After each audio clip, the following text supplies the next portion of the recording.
So would you say in general, you met a lot of pieces of shit and people that kind of lowered your belief in humanity, but that experience in particular, you just felt like it had a really good culture going there or whatever?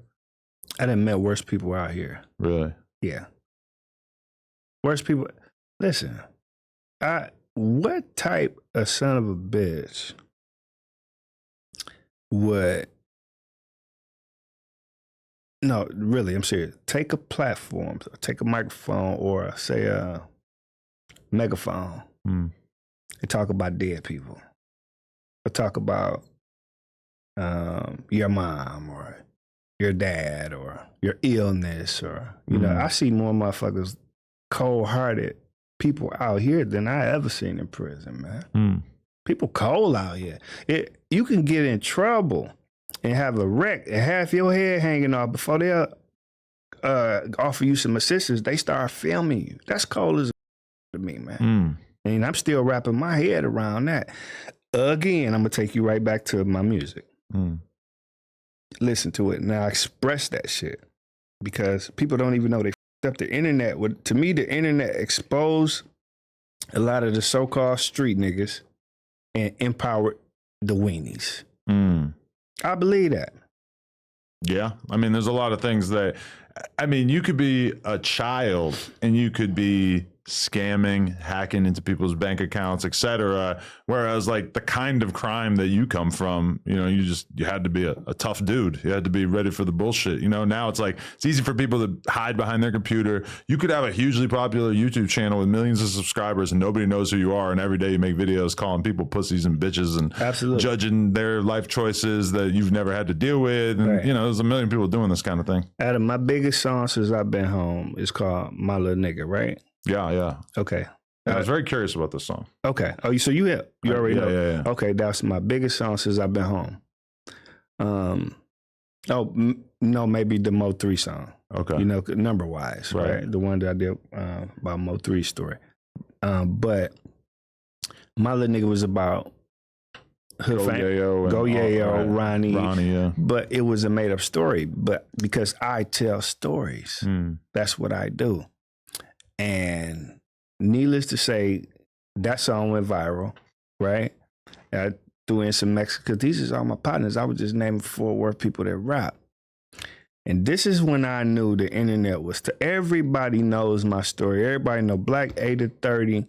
Black was on top when he left. He done did everything it is in the street to do.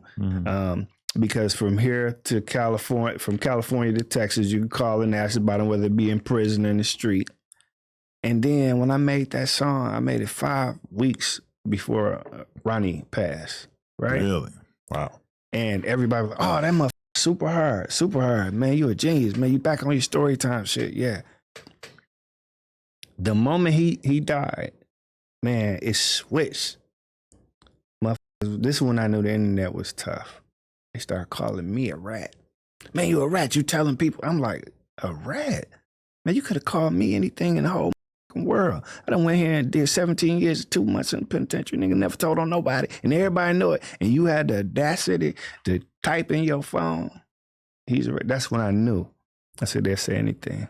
And you also just have to accept that you can't do anything about it. That's the total opposite of prison, where if anyone disrespects you, you got to overreact.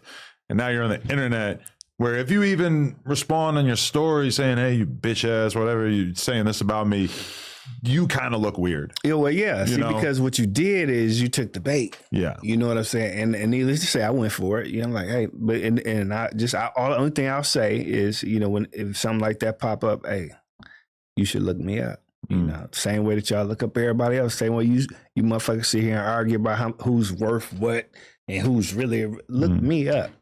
You know, but you don't want to look me up. You just want to call me a name. Because it's like just such a crazy world, because it's like if you got famous in the 90s, you were just famous, and like how would you ever find out about anything negative that people had to say about you? You know, maybe somebody writes a letter to the source, right? But like how many letters do they print per month? Like 5 or some shit, like a couple. You know, it's like there's just, in the 90s or the 80s or any time before that, nobody like had a voice, whereas now it's like even when I first got into doing rap oriented content, I was super insecure about the fact that I'm white and I don't necessarily have the pedigree to be able to speak on rap and stuff. I knew my shit, but I also just had a lot of insecurity about it because I felt like you should probably only have a channel about a thing if you're an expert in that thing. So it made me kind of like really overcompensate because I really wanted to do a great job and I over prepared for every interview. And then now when I look at the internet, it's like everybody just has a channel where they talk about rap and they don't know shit and they're not from this environment at all. Like all that anxiety I had seems kind of foreign to me now when I look at these 20-year-old kids that start channels and they're talking about gangster shit and beef and all this and no thought about the fact that they're an outsider in this world that they're talking about. Yeah. Right. But I and just to highlight you a little bit, I think that's what to me, you know, I watched your show for quite some time, right? That's what to me made you good. Thanks. Yeah. Yeah. I don't know your pedigree or your background, but you just listen to you talk, listen to you articulate. I know he's not one of us, but I've seen people get irate. I've seen people then fight or whatever. Yeah. But I seen you maintain that same, just cool, calm. And I think that contrast is what made the show what it is. Well, sometimes I hear people brag about not studying or preparing for interviews, which to me is so like almost offensive to the nature of what I think that this thing is supposed to be about. Because let's say I say, okay, I'm down to do the Twisted Black interview. I immediately have a pit in my stomach of anxiety and it goes away by me doing my research. You know, as I learn about the person and I start to wrap my head around it, I'm like, okay, I feel like I understand this guy. I know what I'm going to say to him. I know how this is going to go. Then I feel all right about it. But up until that moment, like it's draining my energy thinking about like, what am I going to ask this dude? I ain't looked into him. And and then I spend a half hour doing research and I'm like, okay, now I'm good. And then I spend a couple more hours and I'm like, all right, now I'm really good. But I feel like that's a crazy thing to. Yeah, but no, that's real because that's your craft. Yeah. And you're really into your craft. And I'll tell you something on the flip side, I'll be transparent with you because I know how seasoned you are. I know. So that same anxiety that you may have felt prior to knowing whatever, by me not knowing what's coming next, I still feel it the whole time. Like this right here, you can't never relax with him. You see, so I'm just being honest. You know, but at the same time, though, what makes it easy for me and has made it easy to like I don't have to dress up. I don't have to have on a jury kit or none of that because I don't really have skeletons. Like I wear my shame like clothes.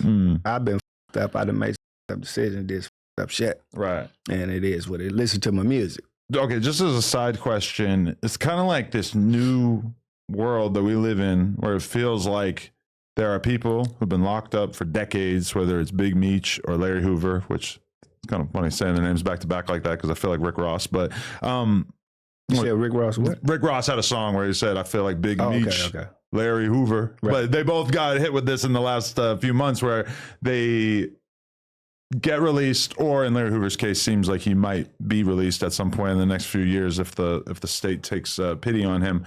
But right as these guys are getting out and preparing to accept their hero's welcome and everything, then the internet does their thing and they try to find a way to call them a snitch. Like that's kind of like a new thing that we're witnessing. It's so much easier for a random YouTuber to look up paperwork and everything like that. Like how do you feel seeing that? I mean, even you like getting accused randomly just because of the song, even though it doesn't make any sense because timeline wise this was out before you got shot and everything. I mean, what do you think, seeing how publicized all that shit has become? I mean, that's the new world. Like, and that's the thing when it comes down to the street shit, right?